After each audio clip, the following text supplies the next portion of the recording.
Blog live করবো একটা, না লাইভ কেন, এগুলো ব্লগ এডিট হবে।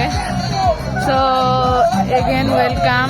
এখানে হচ্ছে যে একটা বক্সিং খেলাটা পাচ্ছে না, ওটা হচ্ছে আমার মন চাচ্ছে করতে, আবার চাচ্ছেও না, বিকজ কি দরকার।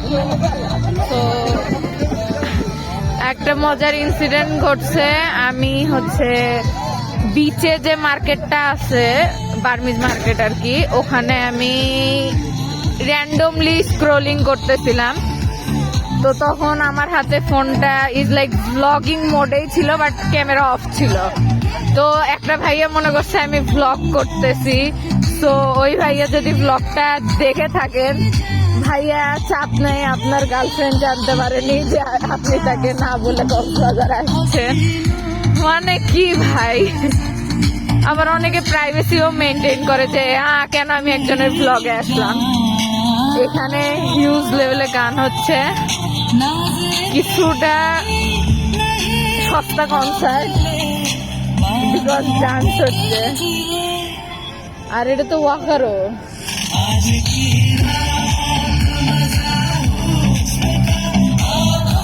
তোমার এটা দেখে অনুভূতি শেয়ার করো। বুঝতে পারতেছি না যে আসলে হচ্ছে এটা কি। মূলত ওয়াকারও আসলে তাদের প্রমোশনের একটা খুবই সুন্দর পদ্ধতি অবলম্বন করছে।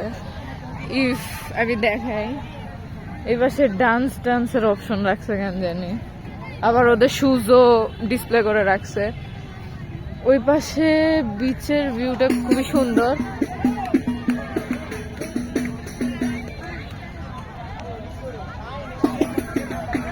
তো এখন আসলে যেটা হচ্ছে যে আমরা যে দানবটা আর কি মেক করছে, সেই দানবের ওইদিকে হেঁটে যাচ্ছি। অ্যান্ড আমার জুতাটা খালি মানে বালির মধ্যে স্টাক হয়ে যাচ্ছে। অ্যান্ড আমি ভাবতেছি একটা কপিরাইট ক্লেম খাবো ওয়াকারোর জন্য, বিকজ তারা টি সিরিজের গান চালাচ্ছে। আবার দেখি সাইয়ারা মুভির গান চালাচ্ছে। মানে গানের কোনো ঠিক ঠিকানা নাই, নাচা দিয়ে কথা। আমি মনে করতেছি যে এই জিনিসটা আমার জন্যই তৈরি হয়েছে, কিন্তু আমার মা আমাকে উঠতে দিবে না, ইভেন কর্তৃপক্ষের লোকজন আমাকে উঠতে দিবে না। তারা বলবে যে আপা, আপনার বয়স এক্সিড করে গেছে, আপনার ওজনও বৃদ্ধি পেয়ে গেছে, আপনি পারবেন না এটা করতে। তবে দেখে খুবই ভালো লাগতেছে। আম্মু, তুমি কি উঠতে চাও? হ্যাঁ, আমার মনে হয় না যে এটা আমাদের ওজন নিতে পারবে। কর্তৃপক্ষ পরে হয়তো আবার আমাদের নামে কমপ্লেন করে দিতে পারে। প্রচুর বালি, অবভিয়াসলি সি বিচ বালি হবে, কিন্তু আমি যে লেভেলে স্টার্ট করতেছি, পিছে ওই যে লেট লতিফরা, আর ওই যে আমার সাথে আমার আম্মু, আমরা এই দানবের দিকে হেঁটে যাচ্ছি। দেখেন, এটা আসলে এক প্রকার অ্যাওয়ারনেস যে আপনারা এরকম করবেন না। আপনারা বিশ্বাস করেন, আপনারা যদি আমাকে অ্যাজ আ পার্সন দেখেন, আপনারা বিশ্বাসই করবেন না। আমি একটা জুসের প্যাকেট খাইলেও সেটা আমি আমার ব্যাগের মধ্যে রেখে দিই। আমার কথা নির্দিষ্ট স্থানে পড়ুক, তাও পাবলিক প্লেসে বা যেগুলো জায়গায় সবাই যাতায়াত করে ওই জায়গায় যাতে না পড়ে।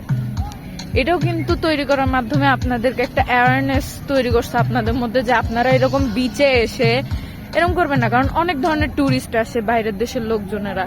তো আপনারা যদি এরকম করেন, তাহলে তাদের কাছে একটা ব্যাড ইম্প্যাক্ট পড়ে।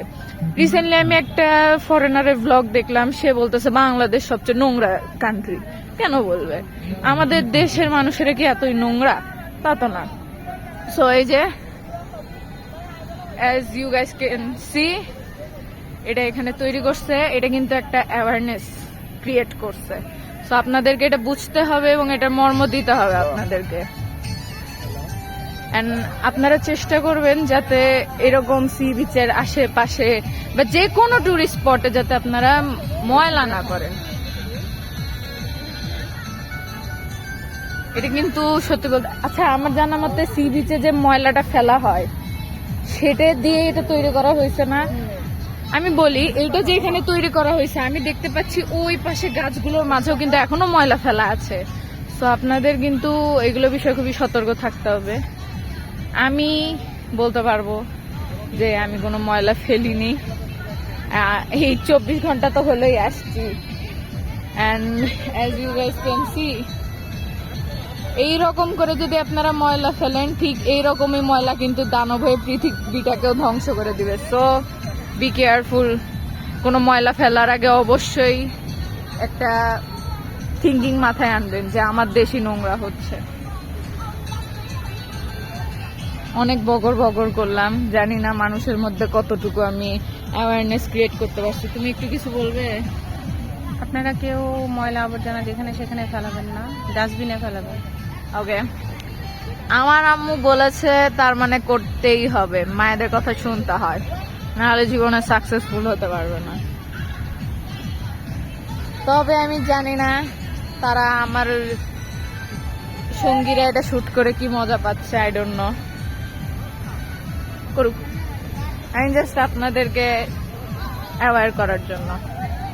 তবে এখানে আমি আরো কিছু মানে বিদ্যানন্দর কিছু জিনিসপাতি দেখছি। আর এখানে একটা কি বলবো লাইটিং এরিয়া টাইপ করছে, যেখানে আপনারা সুন্দর ছবি তুলতে পারবেন। এবং আমি দেখতে পাচ্ছি দুটো টব আমার পাশে চলে যাবে। আমি ভয় পাই না, কিন্তু আমার সঙ্গ আমাকে ভয় দেখায়। ওখানে হচ্ছে প্লাস্টিকের বদলে কি যেন একটা দেখলাম, বিদ্যা আনন্দ করছে। আজকাল ভ্লগিং করি দেখে মানুষও যে ভয় পায় আমি সেটা জানতাম না। লিজিট ফ্ল্যাশ দিয়ে ব্লগ করা লাগতেছে, বিকজ আমার রিয়েল ক্যামেরা যতই 4K সাপোর্ট করুক, এর মধ্যে আপনারা দেখতে পারবেন না টন অফ প্লাস্টিক। কি ওকে, প্লাস্টিক এক্সচেঞ্জ স্টোর। এখানে হয়তো বা আপনারা প্লাস্টিক দেওয়ার বদলে কিছু প্রোডাক্ট, যেমনটা জার্মানিতে হয়ে থাকে, যে আপনি প্লাস্টিকের বোতলগুলো যদি ডিসপোজ করেন সেক্ষেত্রে কিন্তু আপনারা কয়েন পান বা মানি পান। তো এখানে ওইরকম কিছু সিস্টেম হয়তো বা বিদ্যানন্দ করছে, I am not sure about that. ঠিক প্লাস্টিক দানবের অপোজিটেই এটা করা হয়েছে। উদ্যোগটা বেশ ভালো, দেখে কিছুটা মনে হচ্ছে যেন জার্মানি থেকে ইন্সপায়ার হয়ে।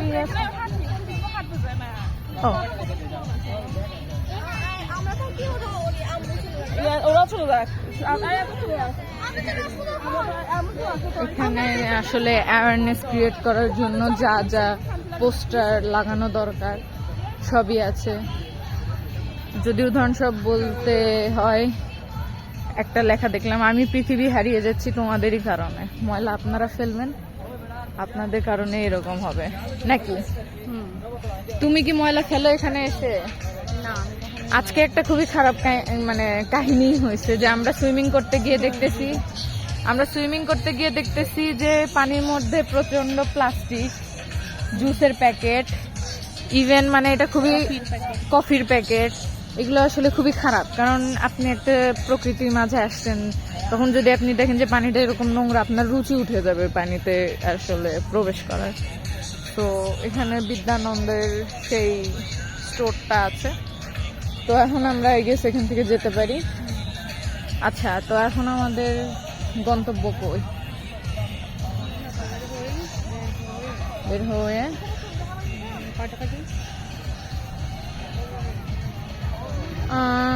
9:15। আমরা কি করতে পারি? আচ্ছা, আমরা কি একটু একদম কি বলে ওটাকে, সাইড থেকে ঘুরে আসবো না? ওই যে ওখানে আমি চাচ্ছিলাম যে বিচের একদম কাছাকাছি থেকে আমরা যাতে একটু ওখানেই আছে, ওই যে ওখানেই আছে লেট লতিফেরা। তো আমরা তাদের পিক করব, পিক করে দেন আমরা আবার ওই দিকেই যাব না?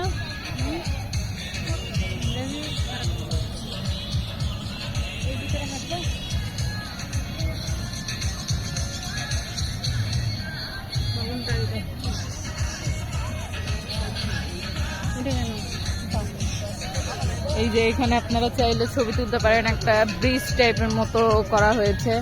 আমি বুঝতেছি না এই প্লাস্টিক দানবের সাথে তাদের ছবি তোলা হচ্ছেই না কেন। ম্যাম আপনি যদি বলতেন যে ওনাদের ছবি তোলা কেন শেষ দানবটা হচ্ছে না? তাদের অ্যাক্টিভিটিসকে দানবের অ্যাক্টিভিটিটা বড়, যার জন্য তারা কোনোভাবে মিলিয়ে ছবি তুলতে পারছে না। এখন আমার একটা কথা আছে, বলুন। টিকটিকি কোনোদিন তোমার সাথে ছবি তোলে?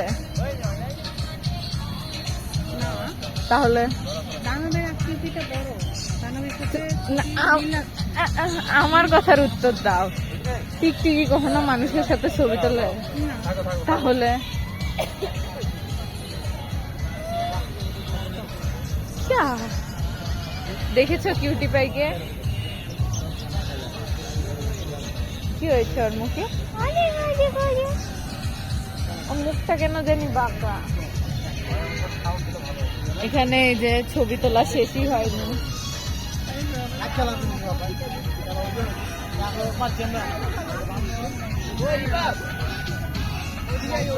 She is just taking photos and photos. Light বলে না।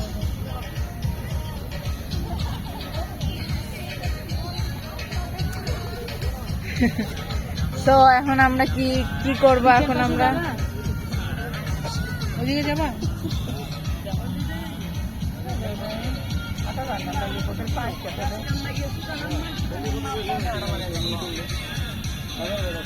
কিছুক্ষণের মধ্যে আবার আসতে হচ্ছে, যা বুঝতে পারলাম।